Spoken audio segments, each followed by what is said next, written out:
Safety Committee. My name is Kelly Walters. I'm a former criminal defense attorney and civil rights litigator. Today I'm representing Legal Services for Prisoners with Children, and I'm here to express our opposition to Senate Bill 1414, which proposes significant changes to the penalties for soliciting a minor. As an organization dedicated to building public awareness and stopping bias and policing the courts and the prison system, we do feel this bill is deeply flawed and contradicts our core values and principles. We are sympathetic to the intention of this bill and share the goal of protecting minors from exploitation and abuse. We believe that SB 1414 takes an overly punitive approach that fails to address the root causes of these issues and will not effectively stop sexual violence. We are particularly concerned that the harsher penalties proposed in this bill will disproportionately impact marginalized communities, especially members of the LGBTQ community, who already suffer from systematic biases within the criminal justice system, particularly when it comes to sexually based offenses. Studies have shown that LGBTQ people, particularly gay and transgendered individuals, are more likely to be charged with sex offenses compared to their heterosexual counterparts. For instance, LGBTQ individuals are 9 times more likely to be charged with sodomy. Measures like SB 1414 lead to higher rates of incarceration, longer sentences, and increased difficulties in finding housing and employment. Nearly 65% of LGBTQ individuals on these registries reported being incarcerated compared to 53% of their heterosexual counterparts, with many receiving sentences of 25 years or more. Investing in community-based solutions can help break these cycles by providing essential support and resources to those at risk and those who have suffered exploitation.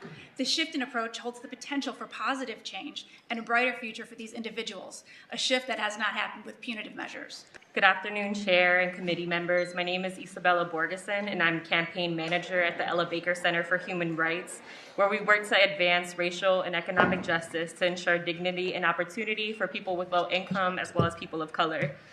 I want to acknowledge the survivors here today, and name that we all have the shared goal of protecting children from harm. Unfortunately, today EBC must strongly oppose Senate Bill 1414 for the reasons I will state. We stand against any punitive measure that perpetuates systemic injustices, and we emphasize instead the need for community-based solutions. We strongly support investments in victim services and programs to provide housing and other alternatives to help people escape trafficking. We are concerned that the harsher penalties contained in this bill will disproportionately impact marginalized communities, particularly Black and brown individuals who already bear the brunt of systemic biases within our criminal justice system. Under current California law, defendants could face years or even decades in prison for sexual violence committed against a minor, not just 6 months in jail as Senator Grove and prosecutors have previously claimed. Furthermore, the approach outlined in SB 1414 diverts resources from vital programs and services aimed at supporting survivors of human trafficking and sexual exploitation, opting instead to increase funding for lengthy jail terms. Our research has shown that punitive measures such as lengthy incarceration and registries do little to prevent crime or protect communities.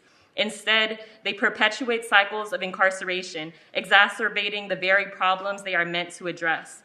Rather than investing in punitive measures, we should be investing in community-based solutions that address the underlying issues driving exploitation.